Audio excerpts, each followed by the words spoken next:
어느 사자가 정오 햇빛 뜨거운 정오에 피곤해서 죄송합니다. 낮잠을 청했습니다. 고온히 이제 낮잠을 자고 있는데 지나가던 생쥐가 그만 실수해서 사자의 손을 건드리고 발을 건드리고 갔습니다. 그래서 단잠에 빠져있는 사자가 잠이 깼습니다. 짜증이 난 이 사자는 도대체 누가 이 잠자는 사자를 깨우는가 보니까 아주 조그마한 생쥐가 지나가면서 밟았어요. 그래서 그 생쥐 한 움켜쥐고 먹으려고 그러는데 생쥐가 살려주세요, 살려주세요. 내가 실수했습니다. 나를 살려주시면 꼭 제가 잊지 않고 은혜를 갚겠습니다. 사자가 우습잖아요. 이것이 무슨 자기에게 은혜를 갚겠다고 그러는지. 한 주먹거리, 정말 식사거리도 안 돼서 이 생쥐를 불쌍히 여기서 살려줍니다. 근데 사자가 어느 날 숲속을 거닐다가 그만 사냥꾼이 쳐놓은 그물에 걸려들었습니다. 아무리 나오려고 발버둥 쳤는데 발버둥 치면 칠수록 이 그물이 더 자기를 쪼여옵니다. 사자가 이제 자기가 곧 사냥꾼이 나타나면 죽게 될 그런 처지가 된 것을 알고 너무 분하고 속이 상해서 마지막 있는 힘을 다 내서 배에서부터 우러나오는 소리로 산천초목이 흔들리도록 표호를 합니다. 그 울음소리를 듣고 누가 달려왔는데 보니까 생쥐가 달려왔습니다. 생쥐가 달려와서 그 그물을 날카로운 입으로 자 잘라서 이를 구해줬습니다. 정말 이 조그마한 것이 사자를 어떻게 구할 수 있을까 한참 무시하고 웃었는데 그 생쥐를 통해서 사자가 구조가 됐어요. 이 생쥐는 약속대로 그를 살려준 그 은혜를 갚았어요. 이 말도 안 되는 좀 황당무계한 그런 스토리지만 이게 이솝 우화에 나오는 이야기입니다. 어린아이들에게 작은 은혜라도 입으면 은혜를 꼭 갚고 살라고 가르쳤던 대단히 교훈적인 이야기고 이게 참 재미있는 황당무계한 이야기 같지만 이 이야기 속에 대단히 중요한 우리가 꼭 새겨야 될 메시지가 담겨 있습니다. 여러분, 실제 우리 삶은 어떻습니까? 우리가 자주 경험하는 것은 이제 갈수록 정말 은혜를 받았으면서도 은혜를 갚지 않고 살아가는 사람들이 얼마나 이 땅에 많은지 모릅니다. 오죽하면 우리 옛말에 원수는 돌에 새기고 은혜는 흘러가는 물에 띄우라 그런 말을 만들었겠습니까? 나에게 피해를 준 사람이나 그 피해를 준 사건은 돌에 새길 만큼 두고두고 잊어버리지 않고 평생 기억하고 묵상하지만은 자신이 받은 은혜는 그냥 흐르는 물에 흘려보낼 만큼 쉽게 잊어버리고 만다는 이야기입니다. 피해 입은 일은 수십 년이 지나도 평생 그 피해를 준 사람이나 그 사건을 잊지 않습니다. 심지어 악한 경우에는 어떻게든지 보복도 하고 응징하고 또 결국에 원수를 갚고야만 하는 그런 경우도 우리 주변에서 종종 보게 됩니다. 사실상 그런 삶은 우리 그리스도인의 삶과는 전혀 연관이 없는데도 불구하고 우리 그리스도인들마저도 흔히 그 상처라는 이런 말을 하면서 상처를 한번 받으면 잊어버리지 않습니다. 반면에 은혜를 입은 사람, 은혜를 입은 사건은 너무 쉽게 잊어버리기 마련입니다. 이런 것들을 보게 될 때 참 우리가 얼마나 죄악된가, 우리가 은혜를 받아서 하나님의 자녀들이 되었으면서도 얼마나 죄악된 세상 속에서 죄성이 아직까지 우리 가운데 머물러 있다는 사실들 우리가 경험하게 되는 것입니다. 이런 것들이 곧 우리가 죄인 되었다라는 사실, 심각한 죄인이라는 사실을 증거해 주는 하나의 증표가 아닌가 이런 생각을 해봅니다. 우리 마을 가운데서 사람들에게 가장 멸시적으로 이야기하는 심한 욕이 하나가 있습니다. 많은 욕 가운데 심각한 욕은 오늘날 이런 말들을 너무 많이 쓰니까 심한 욕이라고 생각하지도 않지만 배은망덕한 놈이라 그런 욕입니다. 누가 누구를 가리켜서 저 사람은 참 배은망덕하다 이런 말을 하게 되면 심각한 욕입니다. 인간에게 있어서 가장 정말로 비굴하고 비참하고 처절한 욕이 배은망덕함, 은혜를 배신하고 은덕을 잃어버리는 사람이 그런 욕을 듣습니다. 그래서 우리가 어떤 사람을 향해서 배은망덕한 사람이다 이렇게 말하면 그 사람을 주변 사람들이 사실상 사람 취급을 안 씁니다. 13세기 중세에 이탈리아에 한 작가가 하나 있었는데, 이 단테라는 사람이 신곡이라는 서사시를 썼습니다. 이 방대한 분량의 신곡의 작품을 보게 되면 이 사람은 자기 이름과 똑같은 사람을 등장인물로 시켜서 이제 지옥과 연옥과 천국을 여행하는 그 여정을 그렸습니다. 물론 그 당시는 정말 그 종교교회 이전에 캐톨릭이니까 연옥이라는 말을 사용했지만 성경에는 없지 않습니까? 아무튼 이 사람의 글을 보면 그 지옥이 단계가 9단계가 있습니다. 9층으로 이루어졌는데 1층은 교만의 지옥, 교만한 사람들이 들어가는 교만의 지옥, 2층은 탐심의 지옥, 3층은 탐욕의 지옥, 이렇게 시기 질투의 지옥 이렇게 있는데, 제일 위에 9층은 가장 심각한 죄인들이 들어가는 지옥인데 누가 들어가느냐? 단테는 이렇게 그렸어요. 배은망덕한 사람들이 들어가는 지옥이 9층, 가장 심각한 지옥. 사탄 루시퍼와 함께 평생 발가벗고 일생 동안, 아니 영원토록 녹지도 않는 얼음 가운데 벌벌 떨며 고통을 받는 그런 지옥인데, 그곳은 배은망덕한 사람만 들어가서 고통을 받는 지옥이라고 그렸습니다. 평생 갚아도 다 갚지 못할 은혜를 입은 스승을 단돈 몇 푼에 팔아 넘기고 배신한 가룟 유다도 그곳에 있고, 자기를 신뢰하고 믿고 그렇게 기회를 줬던 줄리어스 시저를 배반했던 브루터스도 그곳에 있더랍니다. 그렇게 묘사했습니다. 물론 그 당시의 삶이 인간이 은혜를 잃어버리고 은혜를 배반하고 은덕을 잃어버리는 것만큼 정말 심각한 죄는 없다고 생각했던 그 당시의 시대상을 그 작품을 통해서 묘사했습니다. 13세기와 오늘을 비교해 볼 때 어떻습니까? 우리는 신대신을 얼마나 자주 하고 살아갑니까? 우리 얼마나 많이 그 은혜를 배신하고 또 그 은덕을 잃어버리고 살아가고 있습니까? 우리 모두는 다 어떤 의미에서 참 배은망덕한 사람들입니다. 특별히 사람들, 우리에게 부모님들에게 뿐만 아니라 사람들에게도 특별히 하나님 앞에 우리는 배은망덕한 사람들.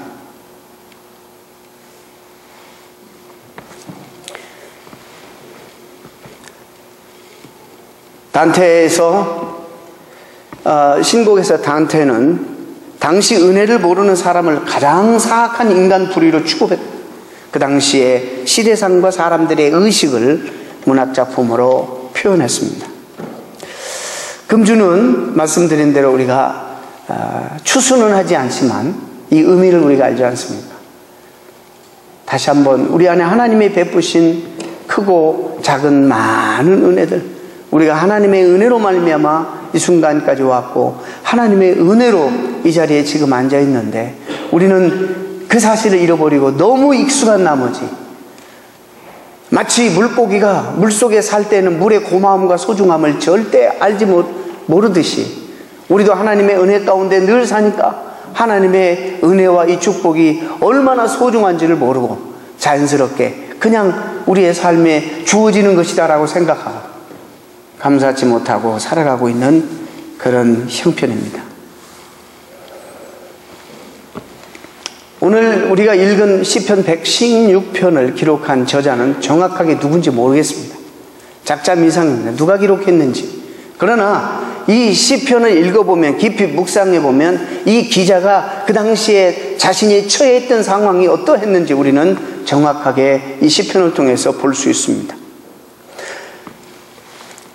3절에 사망의 줄이 나를 두르고 음부의 고통, 즉 지옥의 고통이 나에게 미쳤다고 표현할 만큼 이 시를 지은 분은 그 큰 고통과 극심한 어려움 속에서 있었던 것이 분명합니다. 정말 죽지 못해서 살 수밖에 없는, 마치 사는 것이 지옥 생활과 같은 너무나도 극심한 고통과 환난과 어려움과 역경 가운데 그가 있었던 것 같습니다. 얼마나 이보다 더 큰 그런 표현이 어디가 있습니까? 극단적인 지옥과 같은 삶을 살고 있었습니다.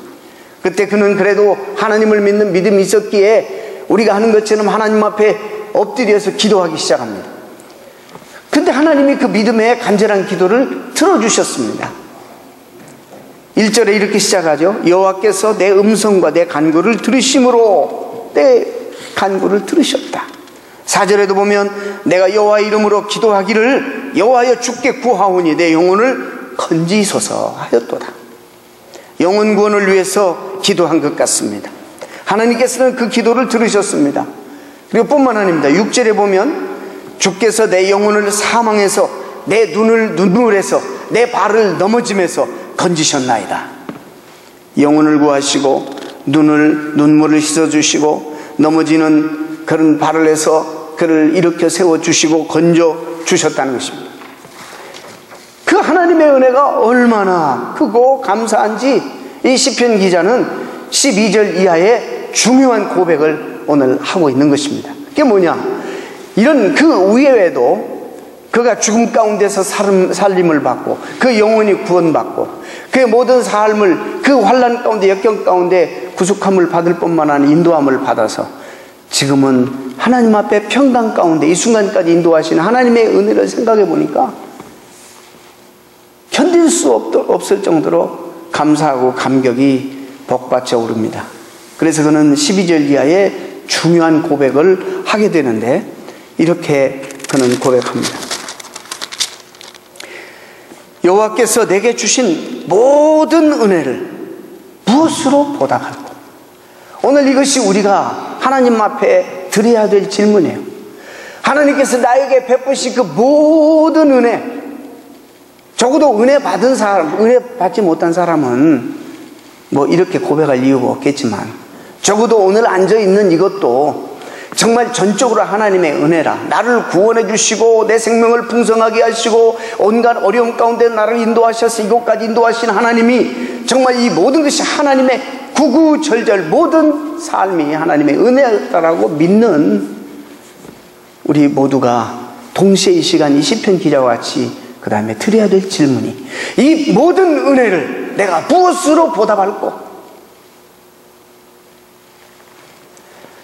이것이 건강한 그 스피리추얼리티예요. 건강한 정서예요. 배은망덕이 아니라 하나님의 은혜를 사람이 말이죠. 사람에게 은혜를 입어도 그것을 꼭 기억하고 갚아야 된다라고 어릴 때부터 가르치고 훈련받고 그렇게 우리 노래가며 살고 오잖아요. 그러지 않을 때 그 사람을 사람 취급을 하지 않는데 우리가 하나님 앞에 얼마나 많은 은혜를 받고 얼마나 큰 은총 속에 지금 이 순간까지 왔습니다. 구원은 물론이지만 우리의 삶이 지금까지 생명이 보존되고 지금까지 이 자리에 오게 된 것은 절적으로 하나님의 은혜가 아닙니까? 그럼 우리에게 자연적으로 다시 나와야 되는 질문이 내가 이 은혜를 어떻게 보답할까? 이 기자는 첫째 어떤 작업을 먼저 했냐면 하나님 앞에 하나님의 은혜를 깨달으면서 이것이 하나님의 은혜였다라고 인정하고 깊은 감사를 하나님 앞에 드리고 있습니다. 내게 주신 모든 은혜, all His goodness to me, 나에게 베푸신 하나님의 온갖 선하심, 모든 것이 다 하나님의 은혜였다라고 인정하는 이런 노력을 제일 먼저 합니다. 사망의 줄에서 풀어주시고 지옥의 고통에서 구원해 주시고 환난과 슬픔에서 살려주시고 평강으로 지금까지 인도해 주신 그 하나님의 모든 은혜가 영혼을 구원해 주실 뿐만 아니라 흐르는 눈물을 닦아주시고 넘어지는 발을 이렇게 세워주시고 그리고 말로 다 할 수 없는 모든 은혜를 베푸셔서 풍성케 하시고 평안 가운데 인도해 주신 그 하나님의 은혜를 되새기면서 지극한 마음으로 감사를 표현하고 있는 것입니다. 그러고 난 다음에 자연스럽게 연결되는 것이 뭐냐면, 그것이 하나님의 은혜였다면, 그것이 하나님의 은혜여서 너무 감사하다면, 그 다음에 내가 무엇으로 이 은혜를 보답할꼬? 라는 질문이 우리에게 자연적으로 나와야 되는 거예요. 건강한 그리스도인이라면 그 무엇으로 보답할꼬? 이것 가지고 이제 고민하기 시작합니다. 오늘 제가 볼 때 짧은 구절이 슉슉 넘어가지만 이 12절과 14절까지의 이 시편 기자는 엄청난 고민을 했을 거예요. 고민하고 또 고민하고 또 묻고 또 묻고, 내가 무엇으로 이 받은 바 은혜를 하나님 앞에 보답하며 살까?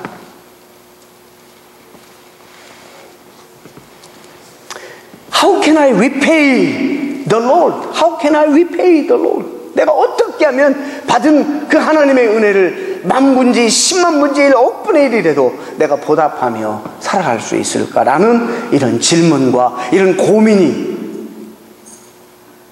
거룩한 부담이 그에게 생기게 되었다는 것입니다. 하나님은 우리에게 은혜를 주실 때, 하나님이 그에게 은혜를 주실 때 무슨 보답을 기대하고 은혜 주셨겠어요? 그러지 않습니다. 아무런 보답 없이 주시는 거예요. 우리에게도 아무런 대가 없이, 아무런 내가 너 이렇게 안 하면 안 준다, 이런 보상 없이 우리에게 쏟아 부어 주셨는데도 불구하고 정상적인 그리스도인이라면 그 엄청난 어메이징한 하나님의 은혜를 받고서 가만히 있을 수가 없는 거예요. 자연 속으로 일어나는 우리의 질문이, 내가 어떻게 이 하나님의 은혜를 보답할까? 너무 감사하기 때문에 내 마음속에 보답하고 싶어하는 마음을 가지게 되는 것입니다. 이게 인간의 마땅한 도리입니다. 내 시편 기자는 고민하다가 자기가 할 수 있는 두 가지를 하겠다고 결정을 해요.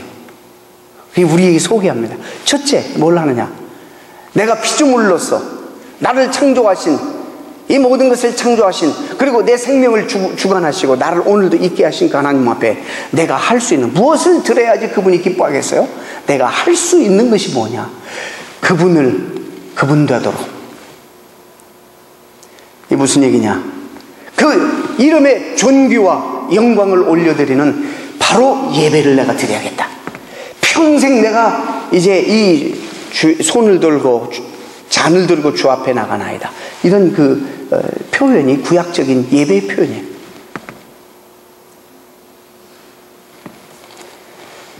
여러분, 피조물들이 하나님 앞에 드릴 수 있는 가장 영광스럽고 또 하나님이 기뻐하실 피조물의 제스처가 있다면 무엇이라고 생각하십니까? 저는 예배라고 생각합니다. 이 기자도 그걸 깨달았어요. 예배.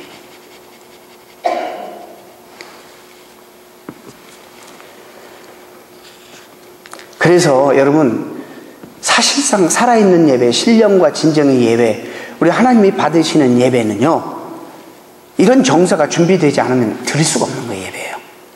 마음속에 감사가 회복되지 않으면 드릴 수 없는 게 예배예요.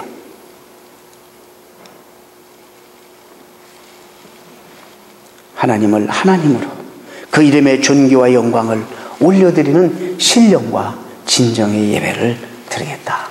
평생에 이것을 다짐합니다. 지금도 저 여러분은 예배 현장 속에 지금 들어와 있습니다. 하나님께서 이 예배의 전제는 우리에게 베푸신 온갖 풍성한 은혜, 축복, 그 가운데서도 무엇이죠? 예수 그리스도의 십자가를 통해서, 그 십자가의 희생과 부활 사건을 통해서 우리에게 베풀어 주신, 설명할 수 없는, 정말 감당할 수 없는, 풀에 넘치는, 증량할 수 없는 하나님의 그 은혜를 기억하고 우리가 감사드리는 예배, 이 현장에 우리가 와 있습니다.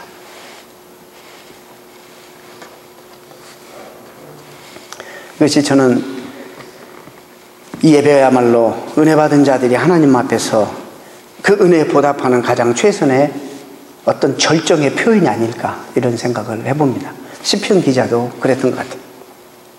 그래서 여러분이 절대로 예배를 소홀히 여겨서는 안 됩니다. 하나님의 은혜로부터 점점 멀어지는 것은 예배로부터 점점 멀어지게 하는 거예요. 똑같은 거예요. 내가 예배에 점점 가까우면 예배의 저주 정말 정성스럽게 나오고 예배를 우리가 귀하게 여기면 하나님의 은혜의 보좌 앞에 점점 더 가까이 나오는 것이라 틀림없는 사실이니까 여러분 어쩌면 예배 한 예배가 여러분의 운명을 바꿀 수도 있다는 생각을 가져야 돼요.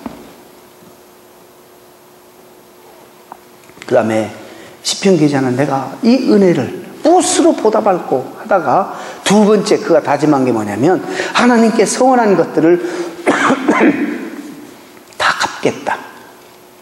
아마 그는 그랬을지도 몰라요. 그가 아팠을 때 아니면 그가 힘들었을 때 사망의 줄이 그를 묶었을 때에 음부의 고통이 그를 괴롭혔을 때에 그는 아마 하나님 앞에 엎드려서 소망으로 믿음을 가지고 이렇게 기도했는지 몰라요. 하나님 나를 살려주시면 내 영혼을 구원해 주시면 나를 이 음부에서 건져주시면 이 사망의 고통에서 나를 회복해 주시면 어떻게 하겠습니다. 무엇을 하겠습니다. 이렇게 살겠습니다. 저러겠습니다. 수없이 많이 고백했을 거예요. 서원했을 거예요. 구약의 성도들이 얼마나 많이 서원합니까? 여러분 얼마나 많이 우리는 수없이 공수표를 내지만 얼마나 많이 아쉬우면 하나님 앞에 엎드려서 서원합니까? 그리고 하나님이 들어주시면 입 싹 닫고 잊어버리고 하나님 앞에 은혜에 보답하는 그 길은 이 사람이 생각했어요. 내가 하나님 앞에 약속했던 거 내가 하나님 앞에 정말 기도하면서 말했던 것들을 기억해내고 그것을 다 내가 이루고 행하겠다. 그 소원을 내가 갚겠다고 다짐을 합니다.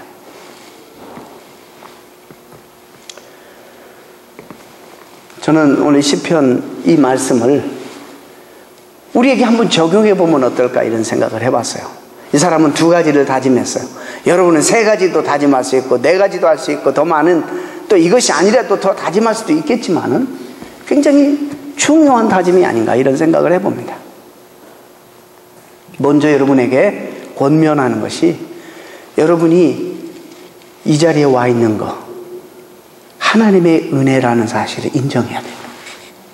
하나님의 생명을 내가 하나님 안에서 받게 되고 구원의 확신을 가지고 풍성한 삶을 살게 되고 어떻게 이 자리까지 오늘도 생명이 보존되고 이 자리까지 와서 앉아서 영광스러운 하나님 앞에 예배 드릴 수 있게 되었다라는 것은 전적으로 하나님의 은혜라. 내가 잘나서도 아니고 내가 능력이 있어서도 아니고 이건 하나에서 10가지 하나에서 100가지 모든 것이 다 하나님의 철저한 은혜일 수밖에 없다라고 인정하는 이런 인정이 우리에게 있을 때 감사가 나오는 거예요.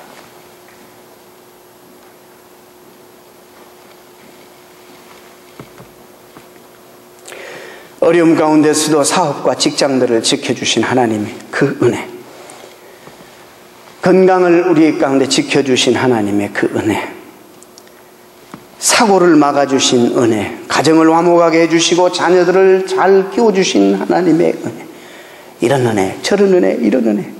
그러나 무엇보다도 내 영혼을 구원해 주신 하나님의 은혜.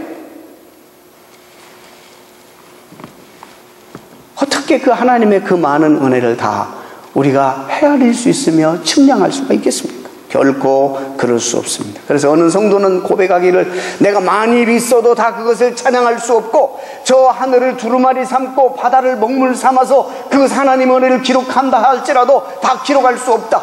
헤아릴 수 없다. 측량할 수 없다. 이렇게 고백하고 있습니다. 이런 인식, 이런 깨달음이 여러분들에게 있을 때에 하나님 앞에 감사가 우러나는 거예요. 무조건 감사하라고 되나요?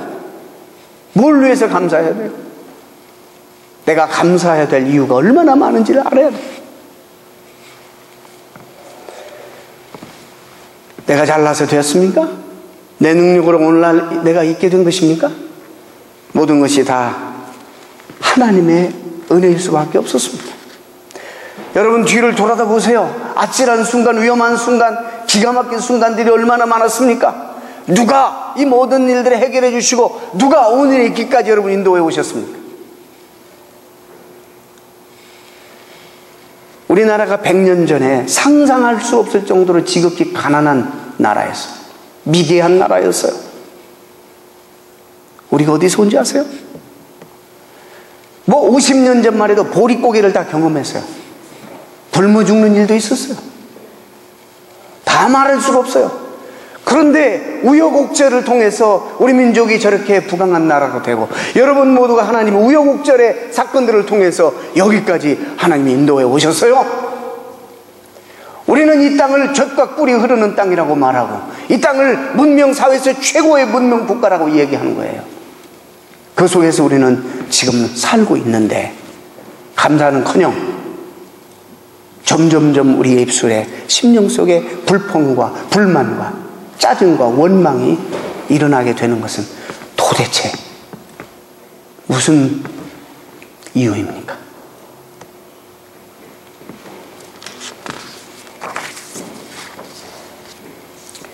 하나님의 은혜는 헤아릴 수가 없습니다. 측량할 수가 없습니다.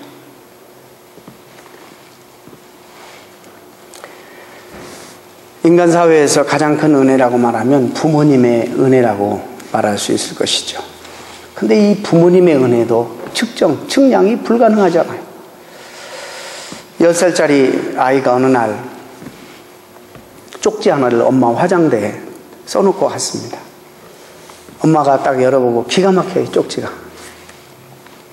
제목, 엄마 아빠에게 드리는 청구서. 아래와 같이 청구하오니 속히 지불하여 주시기 바랍니다. 동생 돌봐준 값 2,000원, 방 청소 2,000원, 아빠 구두 닦기 1,500원, 가게 심부름 500원, 수학시험 만점 맞은 거 1,000원, 국어시험 90점 맞은 거 900원, 합계 도합 7,900원, 그리고 밑에 추신, 내일까지 꼭 지불해 주시기를 바랍니다. 엄마 아빠를 지극히 사랑하는 아들 건희. 제 아들 건희가 아니라 김건희. 그 다음날 이 아내가 이걸 들고 남편에게 상의합니다. 이 남편이 기가 막히잖아요. 그래서 둘이 상의한 끝에 부모가 자식에게 청구서를 냅니다. 엄마 아빠의 답신 청구서 도시락에다 넣어놨어요. 도시락을 펴니까 그게 나와요. 엄마가 뱃속에 넣고 10개월 동안 입덧으로 제대로 먹지도 못하며 자주 병원에 입원하고 임신 중독까지 걸려가며 고생한 값 공짜. 지난 10년 동안 먹여주고 입혀주고 길러준 값 공짜. 내가 아팠을 때 너보다 더 아파하며 곁에서 밤잠을 설쳐가며 간호한 값 공짜. 너 때문에 자유롭게 여행 한 번 가지 못하고 내가 태어나는 순간부터 온 집안이 너 중심으로 살게 되므로 치른 엄마 아빠의 희생의 대가 공짜. 바쁘고 피곤한데도 불구하고 학교, 야구, 피아노, 축구, 농구 늘 비상대기하며 기다려주고 이곳저곳 끌고 다니고 가고 싶은데 끌고 다니더라고 들었던 교통비 및 노력 그리고 시간 비용 공짜. 앞으로도 계속적으로 내 양육에 들어가는 모든 경비와 비용 공짜로 제공하겠음. 합계, 추산 불가능. 그리고 추신해. 이 모든 것은 너를 향한 아빠 엄마의 사랑 때문에 공짜로 제공돼. 엄마 아빠의 사랑도 은혜도 측량할 수가 없는 거예요. 하물며 내 생명을 구원해 주시고 영원한 삶을 살게 해 주시고 내 필요한 모든 것들을 공급해 주시고 나와 함께 오늘도 동행하시면서 가장 좋은 것들로 나를 채워주시는 하나님의 은혜 어떻게 측량할 수가 있겠어? 그래서 필립 얀시가 쓴 말 What's so amazing about grace?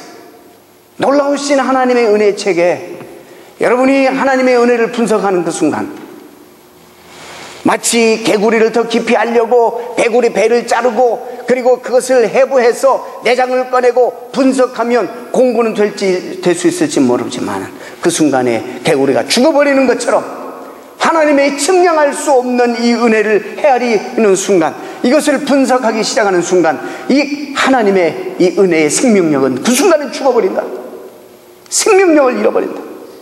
하나님의 은혜는 말로 표현이 안 되는 거예요. 설명할 수가 없는 거예요. 그냥 통째로 느끼고 감동하고 감사하는 것이지, 이걸 분석이 불가능한 거예요. 설명이 불가능한 거예요.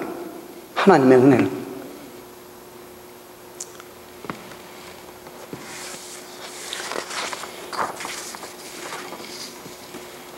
하나님의 은혜를 받은 사람은 그 은혜 앞에 감격하며 감동하는 것밖에 달리 표현할 방법이 없어요. 다른 방법이 있습니까? 특히 예수 그리스도의 십자가의 사랑, 내가 죽어야 되고 내가 소망이 없고 죽었난 나를 살려주시기 위하여 그 아들을 우리 위하여 제물로 버리신 하나님의 그 사랑, 오묘한 신비로운 사랑을 어떻게 우리가 이해를 해요?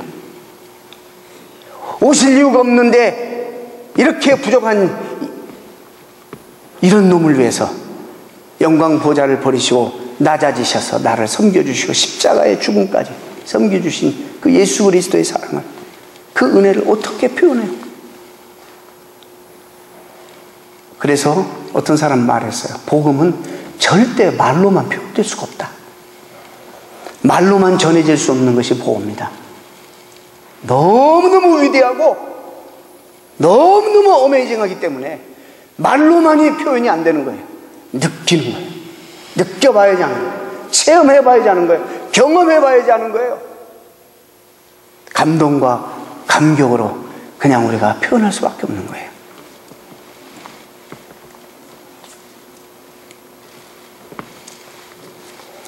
하나님의 은혜에서 멀어지면 우리는 죽습니다. 개인이든 가정이든 공동체든 민족이든 시대도 하나님의 은혜에서 멀어지면 빛을 잃어버립니다. 1993년 구소련이 붕괴된 후 2년이 되었을 때 템플턴상 수상식에서 연설한 알렉산더 솔제니치의 연설이 대단히 중요한 의미를 가지고 우리에게 남겨져 있습니다. 그는 그 연설문에서 이렇게 말했습니다. 지난 반세기 그 훨씬 이전 내가 어릴 적 자주 들었던 말이 나는 기억납니다. 그때 현명한 많은 노인들이 러시아에 닥친 이 재난들에 대해서 인간이 하나님을 잃어버렸기 때문에 이런 일이 터진 것이라고 자주 말하는 소리를 저는 듣고 자랐습니다.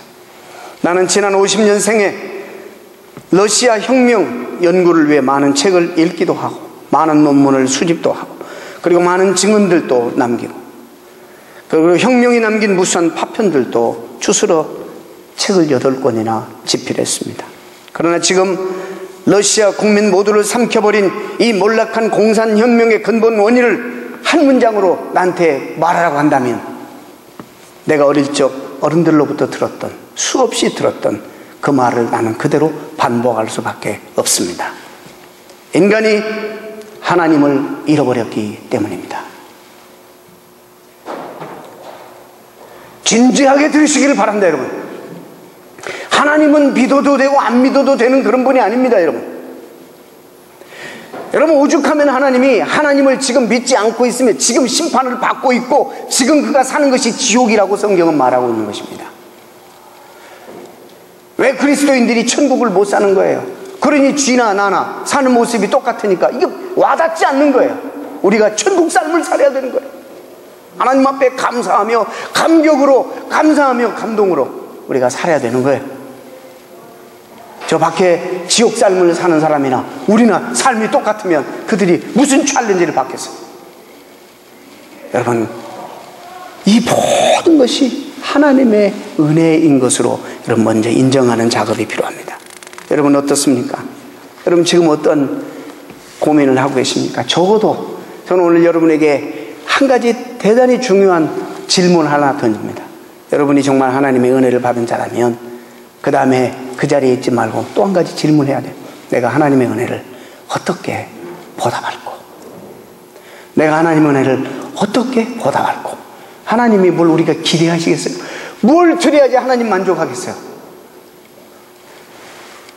저는요, 부모님의 은혜를 아는 자녀들, 그리고 잘 자라난 아이들을 저는 이렇게 보게 되면 그 아이들 가운데 고민이 있어요. 뭘 고민이냐면 내가 나를 길러주신 부모님에게 내가 뭔가 그분들에게 기쁨이 돼야 될 텐데 라는 그런 고민들이 아이들에게 있어요. 그게 없으면 잘못 자란 아이들이에요. 다 자랐는데 끝까지 자기만 알면 이거는 배은망덕한 자녀예요. 그런 자녀들이 있어. 잘 자라면. 내가 무엇을, 여러분 정신 차리세요. 하나님에게도 잘해야 되지만 보이는 부모님에게도 잘해야 되니까. 저는 제가 적어도 1년에 한 번은 적어도 이 세상에서, 이 지구상에서 제일 베스트 데드라는 말을 들어요. 믿거나 말거나. 우리 아이들이 생일만 되면 카드를 써요. 조그마한 선물과 함께 어릴 적부터 카드를 줘요.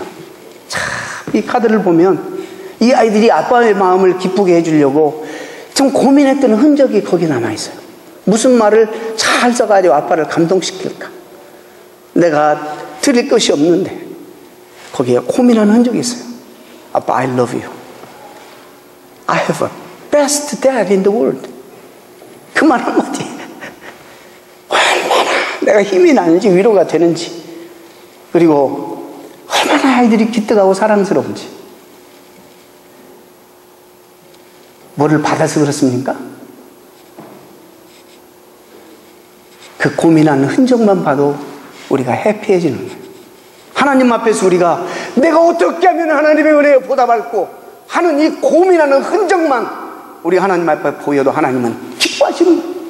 영광 받으시는 거예요. 어쩔 줄 모르시는 거예요. 왜 그걸 우리가 못하냐 말이죠. 하나님 감사합니다. 모든 것이 다 하나님의 은혜였습니다. 하나님의 은혜가 아닌 것은 내 생각 가운데, 내 삶 속에 아무것도 없습니다. 내가 어떻게 하면 하나님의 은혜에 보답할까? 이 시편 기자는 예배를 바로 드리겠습니다. 내가 정말 하나님 앞에 서원한 모든 서원을 다 지키겠습니다. 여러분, 서원 함부로 하지 마시고 하시면 지키세요. 안 하려다가 하는데 괜히 오해하니까. 저희가 이 건축하기 전에 저희 교회 유학생들이 공부하러 많이 왔었습니다. 그 가운데 한 가정이 여기서 주님을 만났어요.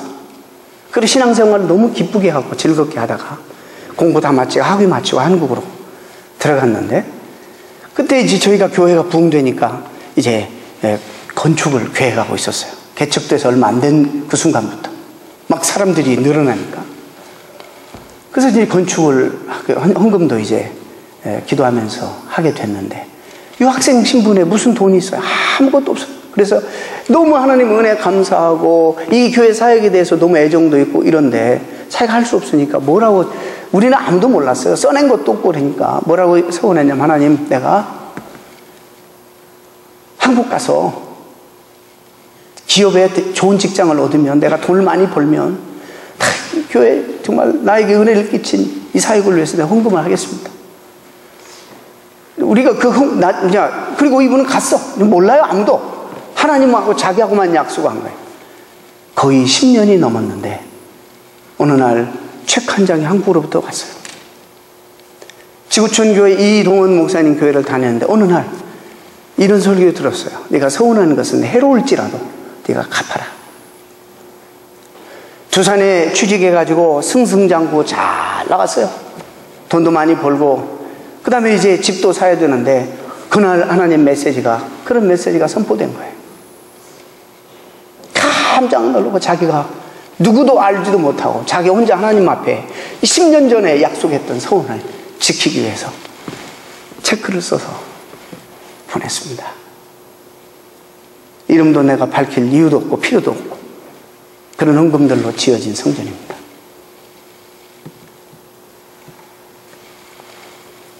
사랑하는 성도 여러분, 이제 우리가 이런 고민을 좀 해보십시다. 내가 어떻게 하면, 하나님의 은혜를 받은 자라면 그 다음에 해야 될 거룩하고 존귀하고 가치 있는 고민이 뭐냐면, 내가 어떻게 하나님의 은혜를 보답할까? 기도하시겠습니다.